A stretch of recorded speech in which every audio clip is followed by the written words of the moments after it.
Hi, I'm Mary Perrine, author of Hidden, published by City Limits Publishing. In my book, Hidden, Claire uncovers secrets in her mother's old music box. So today, I'll be pulling my 27 questions from a music box. Here goes. What's your favorite quote? I'd have to say it's you can be bitter or you can be better. There's so many things that happen in our life that could make us bitter. But if we choose to be miserable all of our life, what do we gain? What are we missing out on? I'm going to choose to be better. What do you plan on reading in 2021? It's an excellent question. I never really know the answer to that until I'm holding the book in my hands. I can tell you this though, Barnes & Noble is threatening to claim me as a dependent on their taxes because I spend so much time perusing books there. I'm open for recommendations though. What are some must-read recommendations for everyone right now? I'm always behind in my reading. I have purchased so many books I haven't even read yet. They all sit on my iPad.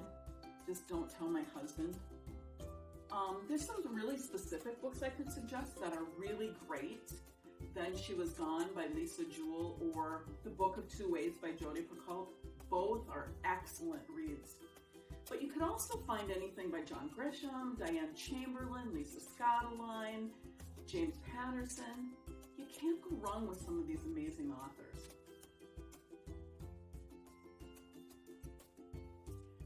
Coffee or tea?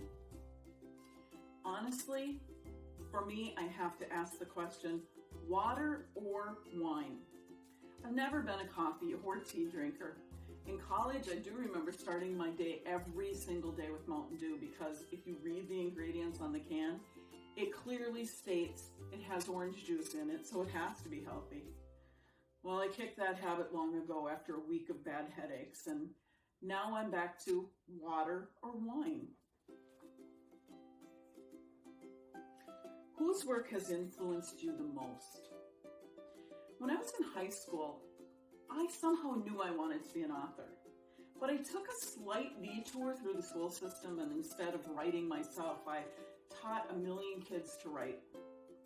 But back in high school, when I wanted to write books, I wanted to write them so that they drew people into the stories. And that's what Paul Zindel did. He wrote books that got me interested in writing. He created characters that I could connect to. I want to do that for other people. Who would you cast in the film adaptation of Hidden? Interesting question, but I think that everybody imagines their book on the big screen. And I've thought about it a lot, to be honest. I see Reese Witherspoon as being an excellent Claire. I think I wrote about her, or I thought about her as I was writing the book. I could totally see her in that role. Jason Bateman would be excellent as Michael, her husband, and Hugh Jackman would make a perfect Will Ryan, who was the middle school principal. For the role of Tessa's mom, I see Susan Sarandon. I think she'd be perfect for that part. As you can imagine, that would be quite a cast. If you could describe yourself in 3 words, what would they be? This is kind of feeling a little bit like an interview, but I'd say humorous, spontaneous, and creative. I take each day as it comes. If you know anything about True Colors personality test, you would know that, or you need to understand that my husband is a gold and I am an orange. He is a planner and I am so not. He plans these fabulous trips and he has folders and binders and all kinds of things with tickets and an itinerary and all of those things. And I get on the plane and I ask, where are we going? It's just who we are and it's how we get along.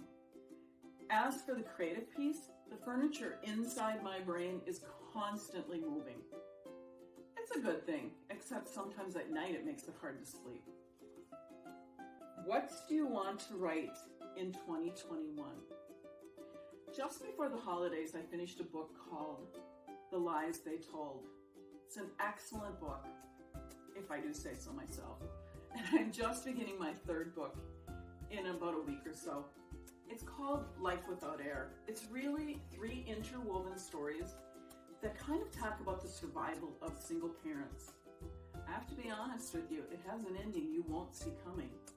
Beyond that, I have a lot of other stories and ideas running around in my brain and written on Post-it notes. What has been your favorite part of the publishing process? Honestly, the day I'm holding my published book in my hands is going to be my favorite part. But I've truly loved it all. When Robert told me he wanted to publish my book, I was beyond excited. And when he gave me the release date, my husband had to peel me off the ceiling. City Limits has been wonderful to work with. I'm so happy to be with them. Favorite thriller films? Okay, so here's the thing. I love movies because of their depth, the storyline, the conflict, all of those things. My husband loves movies because of the hot buttered popcorn. So it's a win-win. But there's 2 thriller films that kind of stand out for me. One is Gone Girl, and the other is The Girl on the Train. I was engaged from the very first scene in both of those. They were excellent. Last TV show you've binge watched? Well, my daughter's been staying with us for a while during COVID, so she's had us watching Gilmore Girls, all the seasons, and A Year in the Life. And we're hoping for some more seasons. I hope someone's listening who can make that happen. My daughter claims she is Rory to my Lorelai, and I don't think that there's ever been a truer statement. Next one, podcasts or audiobooks? That's a tough question for me. I really like to listen to podcasts because I love to learn new things, but I also like to listen to audiobooks. The problem is I'm a little bit ADHD, so my mind tends to wander, and I miss some things from here and there. But if a book is really good, I'm all about the book. So I'd have to say both. Can I do that? What is something you would like to write, you didn't write, but wish you had? If I was picking a book that I didn't write but wish I had, it would be Before We Were Yours by Lisa Wingate. It's the story of Georgia Tann, the owner of Children's Home Society in Tennessee, back in the 20s, 30s, 40s, and even very early 50s. And the woman ran this organization under the guise of helping children. And what she did was just plain evil. Lisa Wingate did a fabulous job of writing this book and bringing the story to life. But I have to be honest, I'm kind of jealous. I wish I had written it. I wish it had been my idea. If you could ghostwrite anyone's autobiography, who would it be and why? Okay, this is going to sound kind of cheesy, but when I was 10 years old, I was in love with the idea of being part of the Partridge Family. I think everybody was. I learned to play the drums and the guitar, and I even learned to play the triangle like Tracy did, just in case they'd ever need me to fill in. My uncle actually lived with Jack Cassidy, Shirley Jones' ex, and Marty Engel, Shirley Jones' current, so I was privy to a little inside information. That being said, if I could write an autobiography, I'm going to pick David Cassidy. Even though I know he's passed, you never really get over your first crush. What's the last book that you loved? I'm so far behind in my reading. I have hordes of books on my iPad ready to read when I find the time. But the last book I read that I absolutely loved was Little Fires Everywhere. After being an educator for 30 million years, I love to read anything that involves family life. That story touched me, I don't know, in ways that I don't think any other book has. What's your go-to karaoke song of choice? You need to know me a little bit better to understand this one, but I'm going to be brutally honest. If I have to choose a song, it's going to be Don't Stop Believin' by Journey. It's my motto. But that being said, I really don't sing in public anymore. See, every wedding I've ever sang at, the couple has gotten divorced. That's not a very good track record. So now, in public, my voice, I just Milli Vanilli it. If you could be the character of one story for a day, who would you be? Do you remember the book, The Carrot Seed, back from when you were a child? Probably when my mother was a child even. Well, in the story, he never gave up on that carrot seed. He watered it and he weeded it and he loved it no matter what. He was committed to that carrot seed to make it grow. That's what I want for every person in the world. I want them to feel that there's someone there who's never going to give up on them, no matter what anyone else says. I hope that for you.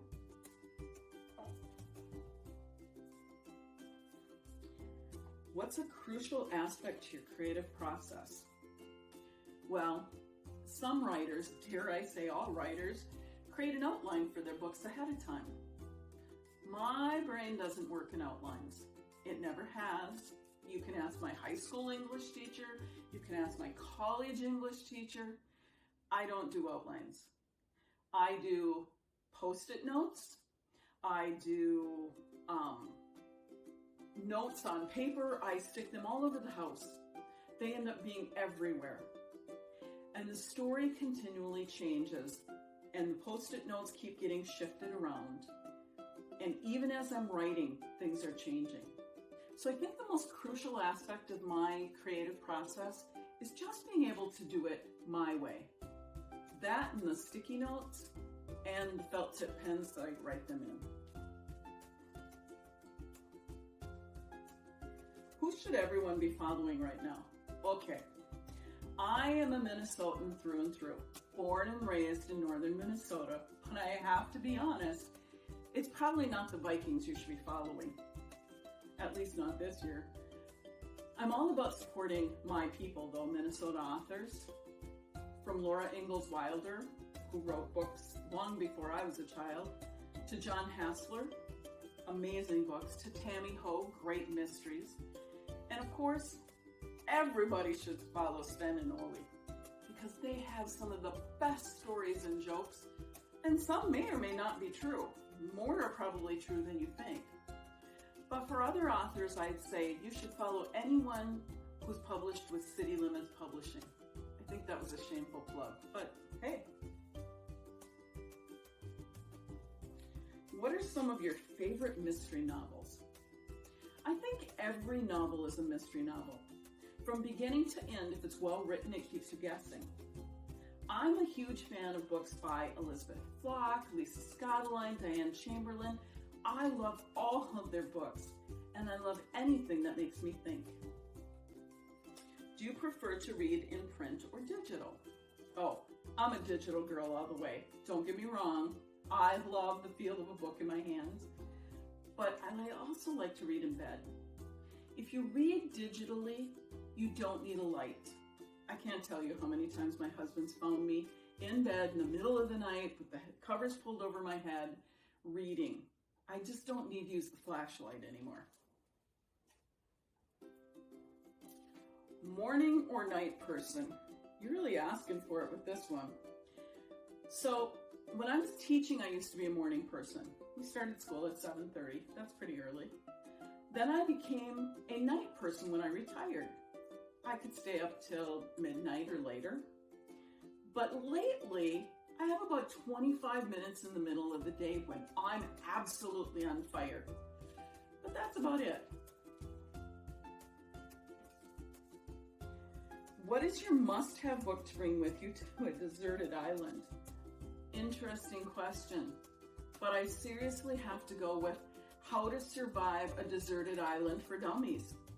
And maybe a book on how to build a raft or how to know which animals to be afraid of. I'm not sure I'd be doing a whole lot of reading just for fun. What's your favorite plot twist you have ever read in a book or watched in a film? I don't think there is a better plot twist than in the book Me and Emma by Elizabeth Block. I'm not going to give it away, but holy moly, that was a kicker of a twist. If you haven't read it, it's a must read.